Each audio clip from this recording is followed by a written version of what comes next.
este ricasco tochagatik iaz Rosalía de Castro izan berezia izan zen. Aurten, urte honetan, zazpi poeta galegoak eta euskaldun bat hementxe dago antxaukezako. Os poetas aos que lle dedicamos este ano por recitar van a ser 7 galegos e un vasco.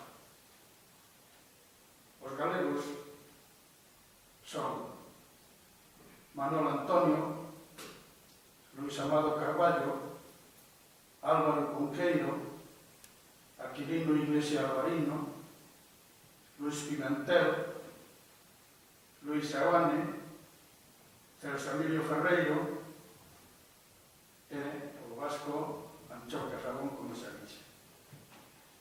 Os poemas pertenecen a este libriño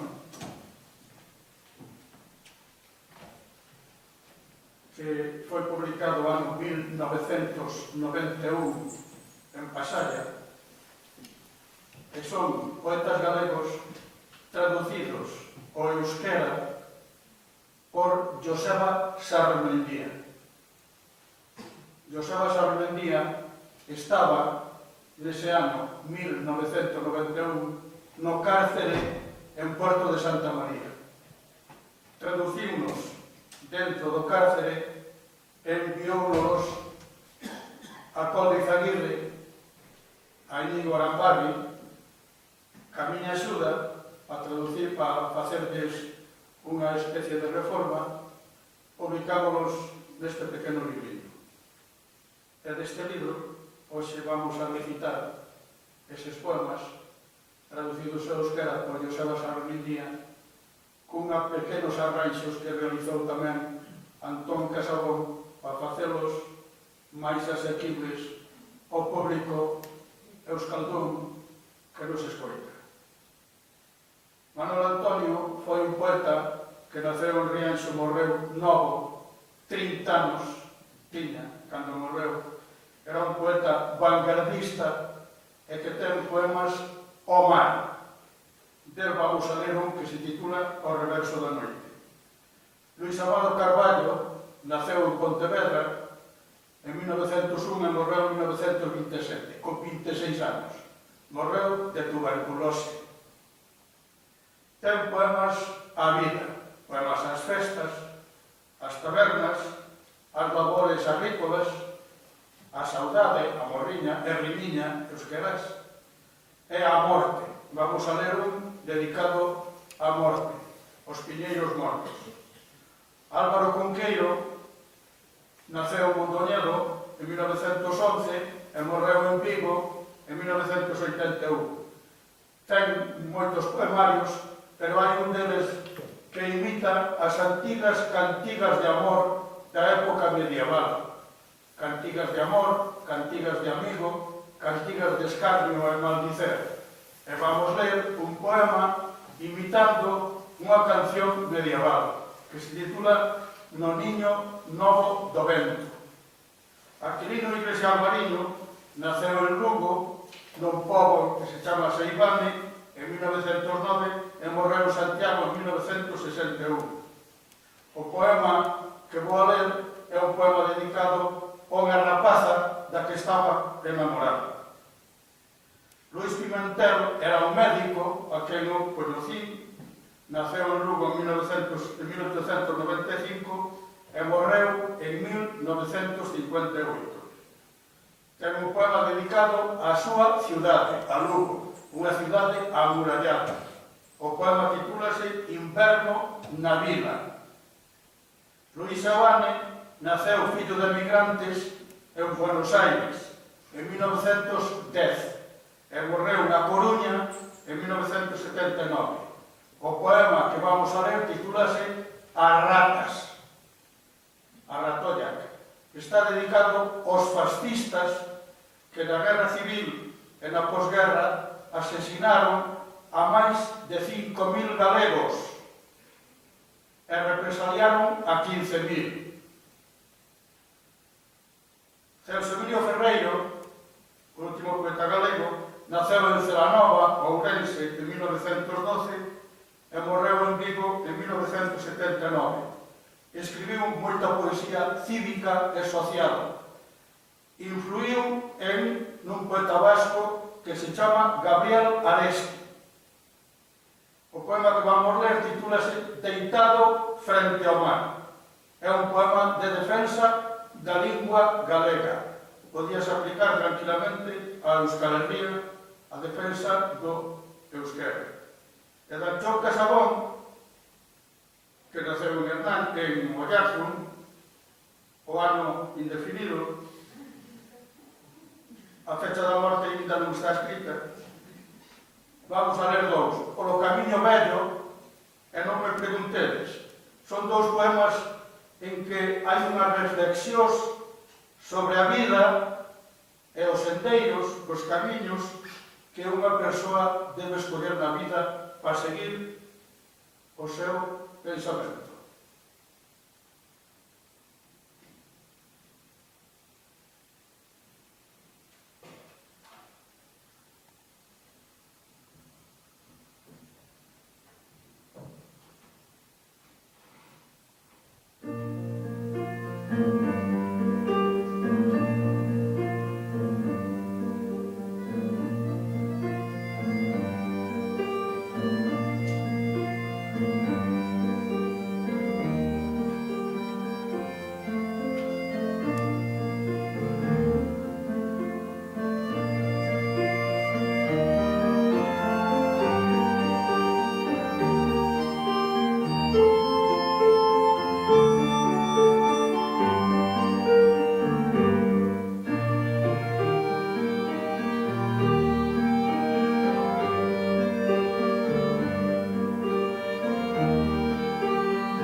Primeiro poema, Ao reverso da noite, de Manuel Antonio.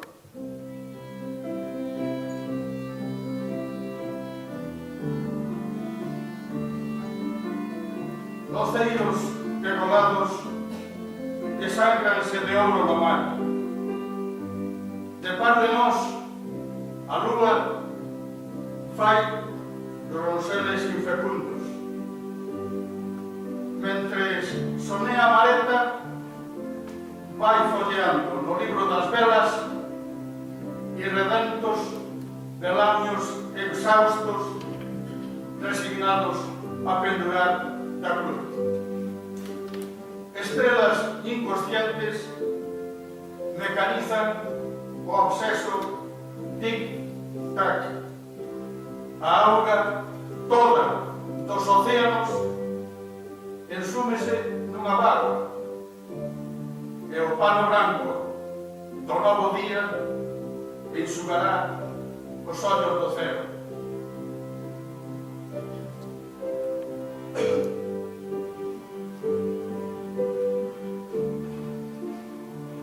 Gauaren bestaldean, artizar buru lepogabetuak itsasoko urrez odolusten. Gure aldamenean ilargila, joritasunik gabeko lorratzak eginez, uin handiak lo dauden bitartean, bere liburuko horiak begiratuz doa. Salvaziorik gabeko oialteria akituak, gurutzetik zintzilik egotera etxituak. Izar inkontzienteek aitak larria mekanizatzen dute. Itsasoetako ura marko batean bildu zen, eta egun berriko zati zuriak zeruko begiak lehortuko ditu.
Segundo poema.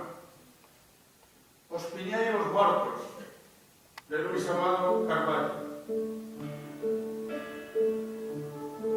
Afiando o berro dos carros, fende o sol por amarelo. Rube a lúa polo monte para despedir o enterro. As estrelas en ringleiras alumean o vieiro. O bosque despeitado envoltouse de silencio.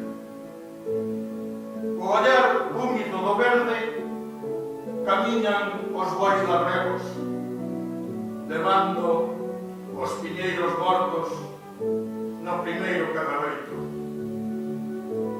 O serán cóncavo e fondo molla polo mar os ecos das vidas bateladas que pinga a campa do ceo. Ficou chorando no campo o enorme e viudo vento, buscando as apalpadelas na orfandade do Ebro.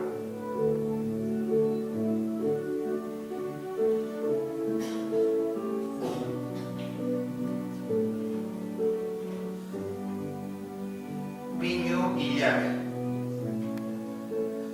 Urdien irrinka zorrotzak oskorrire egia zauritzen dute. Ilargila mendian gora igotzen da, hiletari adioa emateko. Izarrek lerrorik lerro estrata argitzen dute.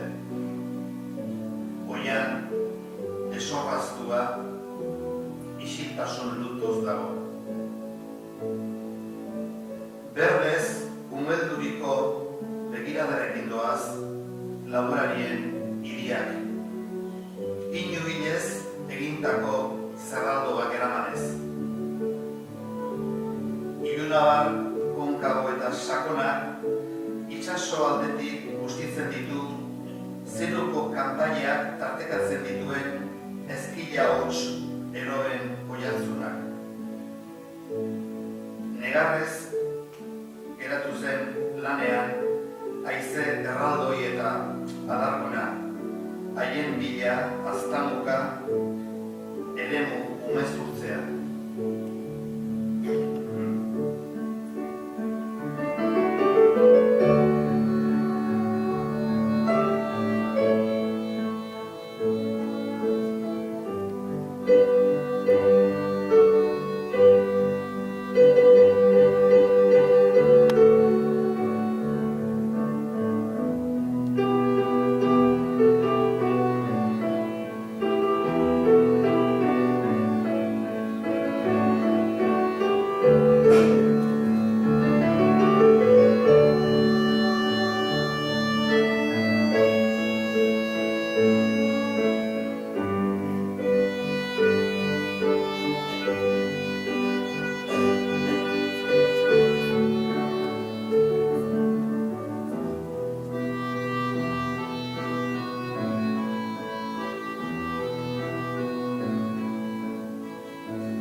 Hirugarren poema.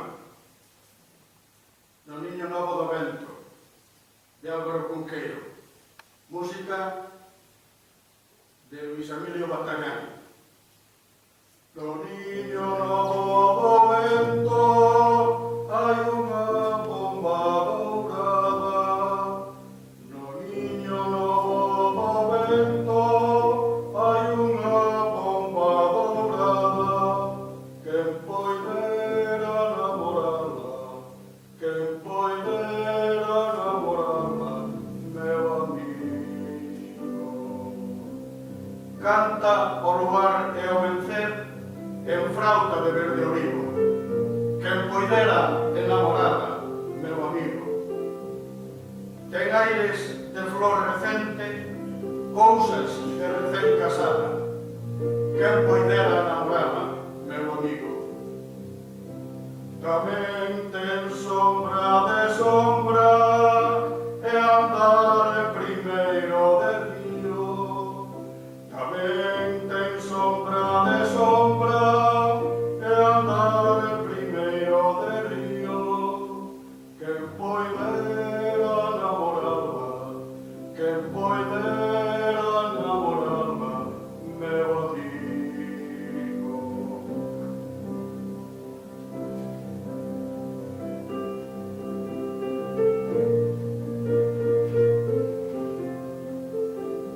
Haizetako kabila.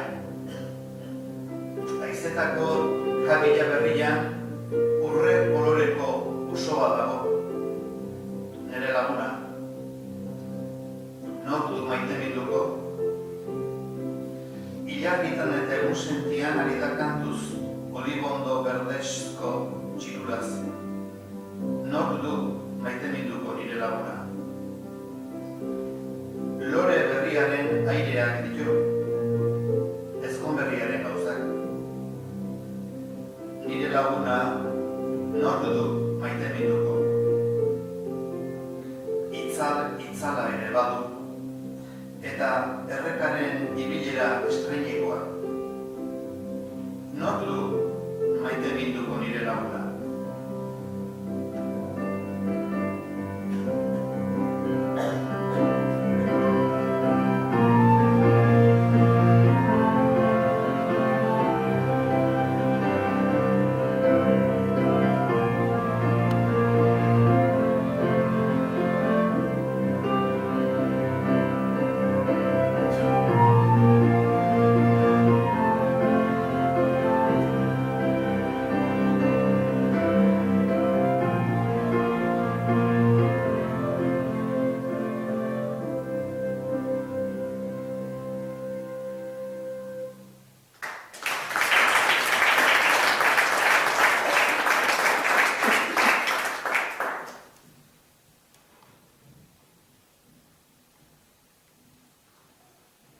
Laugarren poema.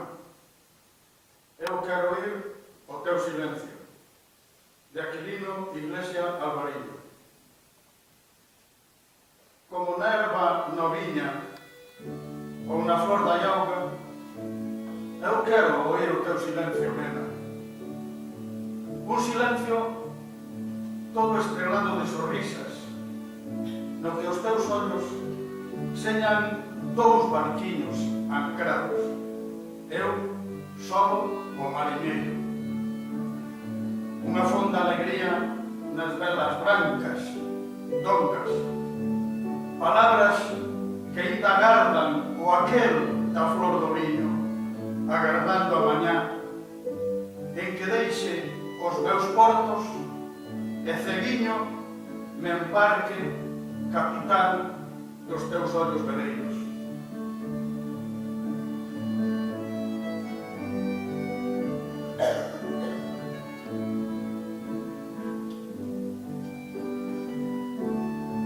Zure isiltasuna entzun nahi dut. Belar berrian edo uretako lorian bezala, zure isiltasuna entzun nahi dut, neska.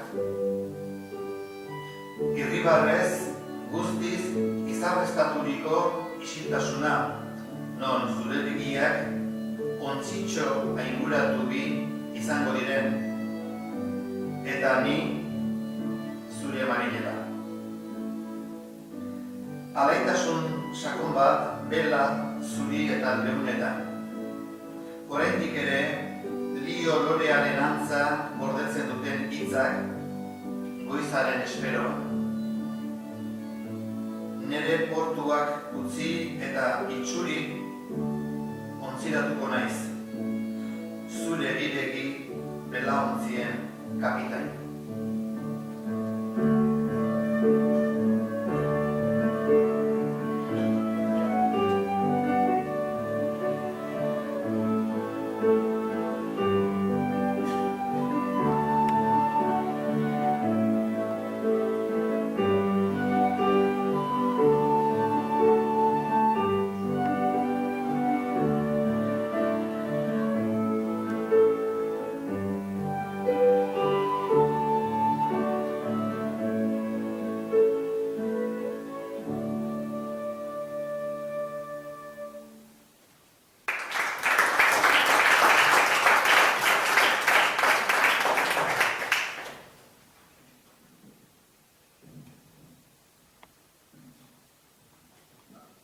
Bosgarren poema.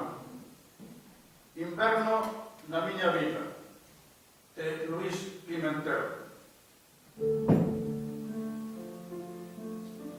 Fino ceo de telaraño, ciza de perro. Un galo canta, flama sobre a neve. As murallas durmen, redondas e brandas. Roto o resorte do pobo, as voces caen en cabezales de nardos, horas sin ferro, reloj de fariña, neve. Salirá a lúa como unha raxa de melón fría e doce.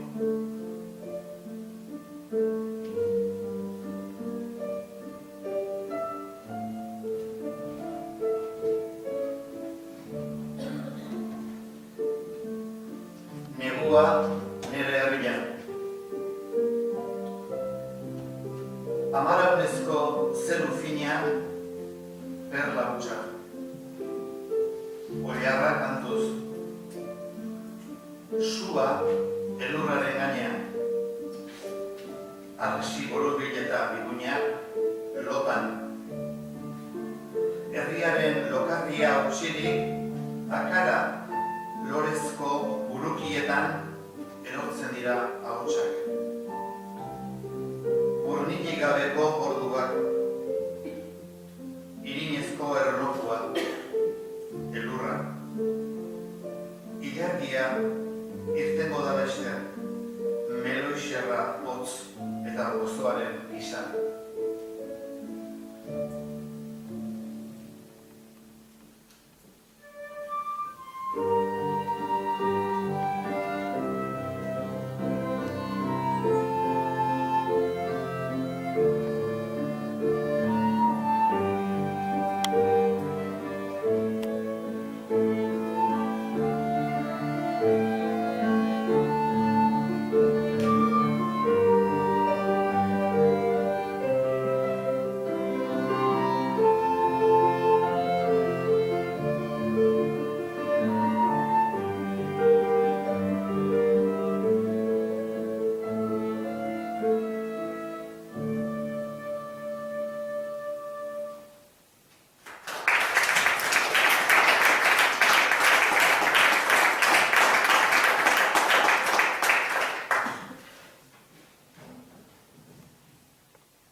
Seigarren poema. As ratas, de Luis Abade.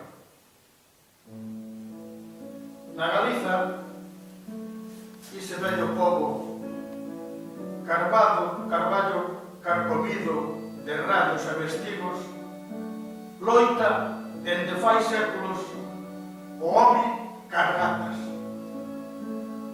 Como nos castelos abandonados, onde xa caíron traves e brasós, escoítanse queixumes de gonzos ferruxentos. Dende fai séculos loitan en Galiza os homes carratas, ata que todo ela fique como eses castelos roiñentos e os mosteiros sin altares nin lembranzas de ritos, sendo sollo rondada de morcegos e fantasmas, coberta de erra e de lame, morándoa sollo as ratas, somente as ratas.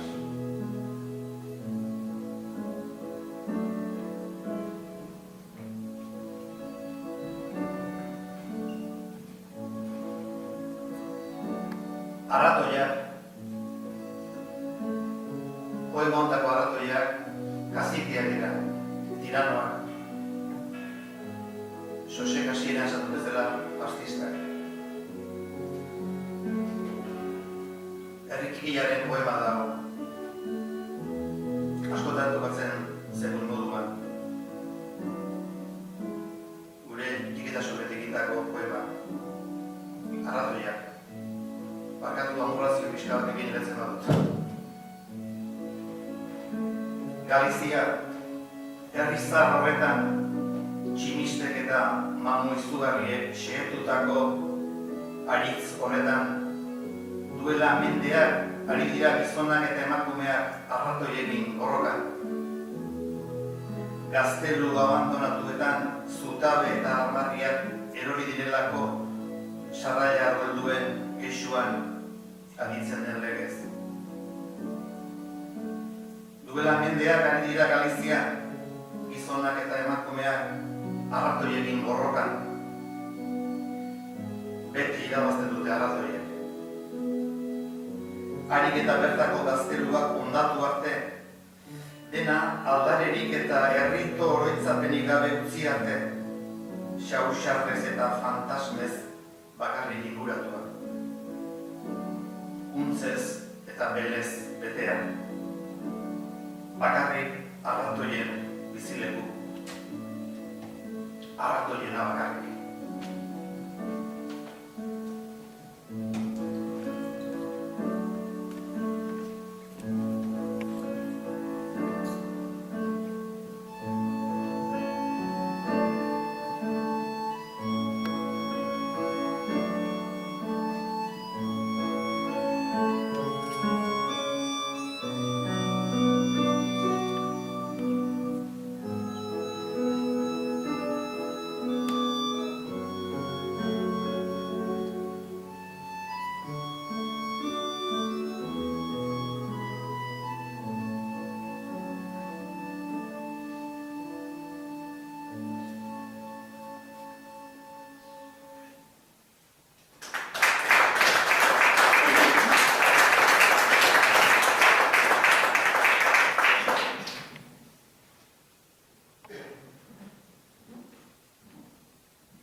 Se explicar un poema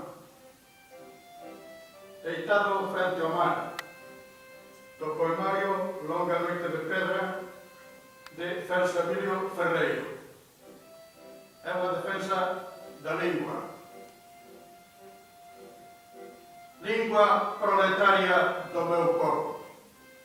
Eu falo porque sí, porque me gusta, porque me peta e quero e dame a gaña, porque me sai de dentro, aló no fondo dunha tristura aceda que me abrangue o ver tantos patufos desleigados, pequenos mequetrefes sin raíces que ao por a garabata xa non saben afirmarse no amor os devanceiros.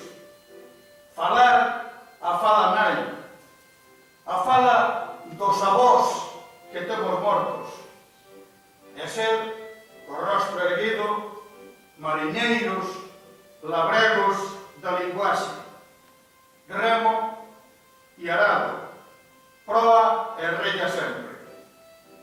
Eu falo porque sí, porque me gosta, e quero estar cos meus, coa xente miña, perto dos homes vos que sofren longo unha historia contada noutra lingua. Non falo para os soberbios, non falo para os ruís e poderosos, non falo para os finchados,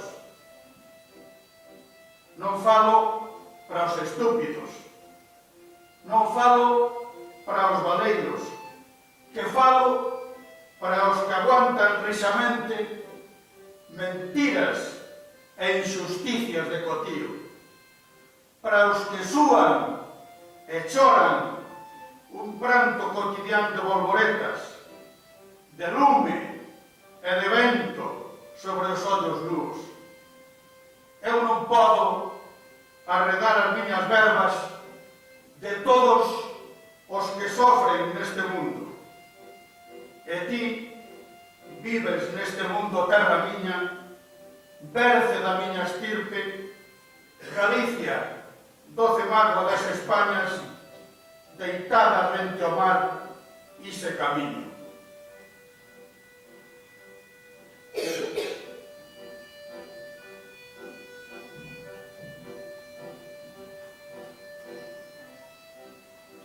Celso Emilio Ferreiro idatzitako poema honetan bere hizkeraren, Galiziaren aldarrikapena egiten du. Nion hemengo denak firmatuko duen luke hau, berdin-berdin, euskararen aldeko poesiak izan beginera. Oso-osoi. Nere herriko hizkuntza proletarioan mintzo naiz. Gustatzen zaidalako, nahi eta gogoa dudalako. Barrutik sortzen zaidalako. Korbata jantzita beren arrasoekiko amodioari eusten ez dakitenek, hilik dauden beren atunamonen hizkuntzan mintzatzen ez dakitenek, sustrairik gabeko txalapartari kikiek eta beste hainbeste ergel deserrotuek ondatzen hauen tristura sortzen idatelako. Gure herriko hizkuntzan mintzo naiz gustatzen zaidalako, eta gurekin egonei dudalako, gure jendearekin, beste hizkuntzan ondatutako historia luzaroan sufrike duten gizon eta emakume honen ondoan. Enaiz mintzo handikientzat, dolior eta boteretsuentzat. Enaiz mintzo arro eta ergelentzat. Etengabeko gezurrak eta injustiziak sendoki jasan dituzten entzait naiz mintzo. Begi biluzietatik su eta izezko eguneroko negarra izerdiz eta malkoz darien entzat. Ezin ditut nire hitzak munduan sufritzen ari diren guztiengatik aldendu. Eta zu munduan bizizara, lur gurea, gure leinuaren sehaska, Galizia, Euskal Herria, Espainietako min gozoa, itsasoaren aurrean etzanik, bidean.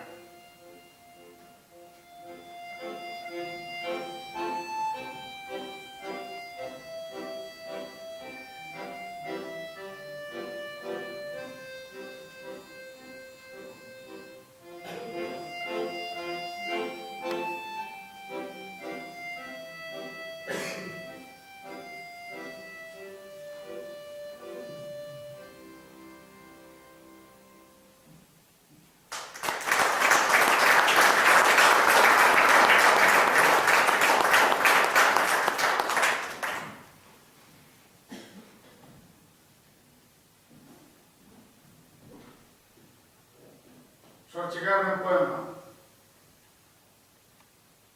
Por o camiño vello, de Anchón Casabón. O carón do vello camiño construíron outro novo, amplo, amplo, limpo, limpo, novo, novo. Mais ali non hai nada escrito. A min, o andar, non me gusta só tripar o camiño. Eu vago polo vello, polo carreiro estreito, entre a matogueira, sorteando toxos e silveiras. Ou pola estreita verea vella, lendo a miña propia historia, lembrándoa unha e outra vez, percorrendo o camiño da miña vida. E mentras camiño polo vieiro estreito, collido da man do pasado.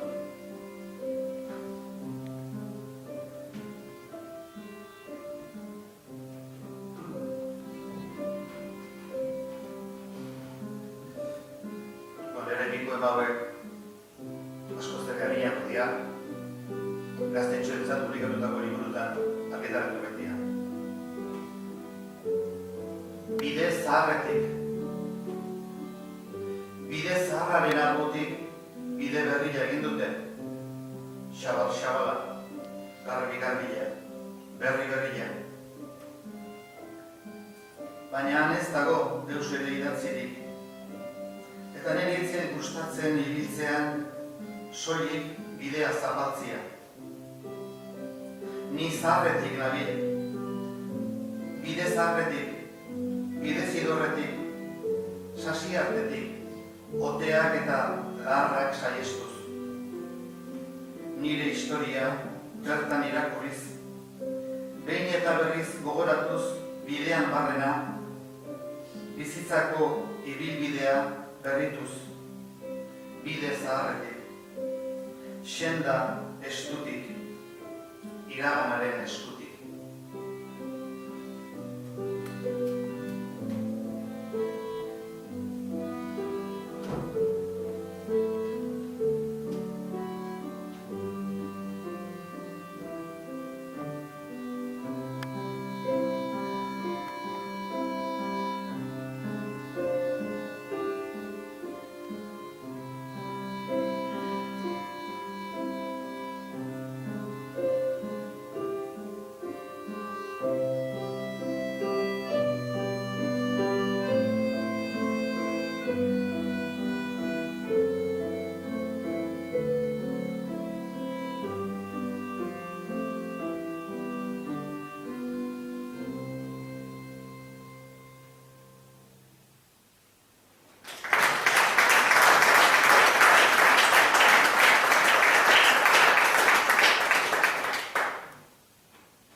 Azken poema. Non me preguntedes, e al tronques a món. Non me preguntedes por que prefiro os recunchos silandeiros dos regatos as radosas e grandeiras fervenzas. Escollo un outeiro nunha sombriza paraxe o cumio dunha graúda montaña.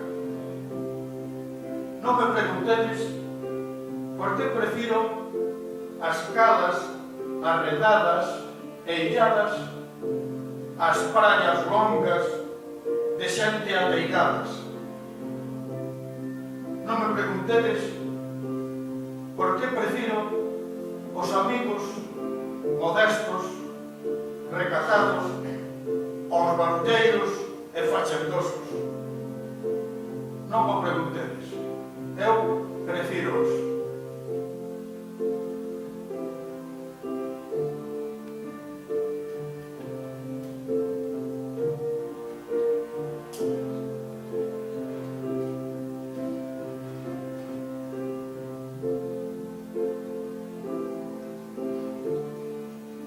Ez galdetu zergatik ditudan nahiago erreka txoko isileak ur jauzi zalapartatxuak baino.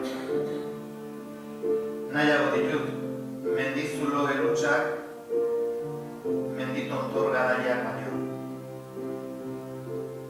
Ez galdetu zergatik ditudan nahiago itxas bazter laiotz bakartiak ondartza handi eta jendetsuak baino.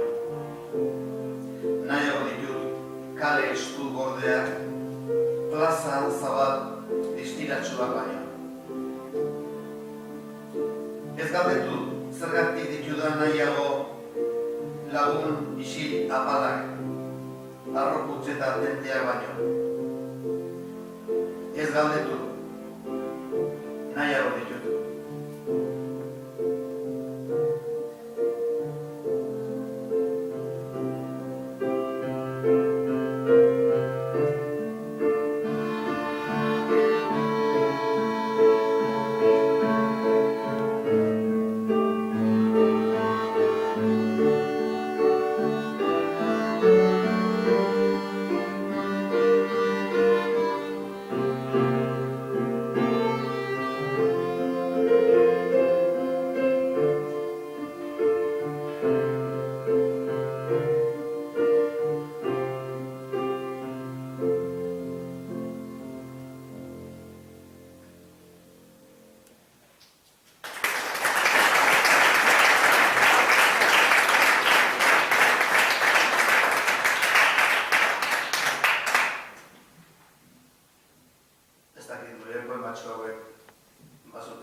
Sitio distinto, dokumentalaren aurkezpenak bere egilearen eskutik Davide Cabaleiro.